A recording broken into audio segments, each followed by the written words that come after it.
मुख्य गोष्ट हीच आहे, आपण बघितलं असेल साधारणपणे गेले 4-5 दिवस संजय राऊत साहेब स्वतः गुंडांचे फोटो मंत्र्यांबरोबर, मुख्यमंत्र्यांबरोबर, आमदारांबरोबर, सत्ताधारी लोकांबरोबर ट्विट करत आहेत।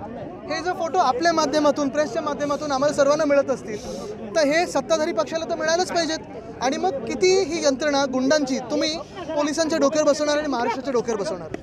साहेब रवींद्र कल्याणमध्ये गोळीबार करण्याची परिस्थिती गोळीबार झालाय, काय सांगा? आत्ताच मला ती बातमी कळली की आमचे अभिषेक घोसाळकर यांच्यावर गोळीबार झालेला आहे आणि हेच आहे मुद्दा की किती दिवस हे सहन करत बसायचं। ह्याच्यात महाराष्ट्राचा बदनाम होतच आहे।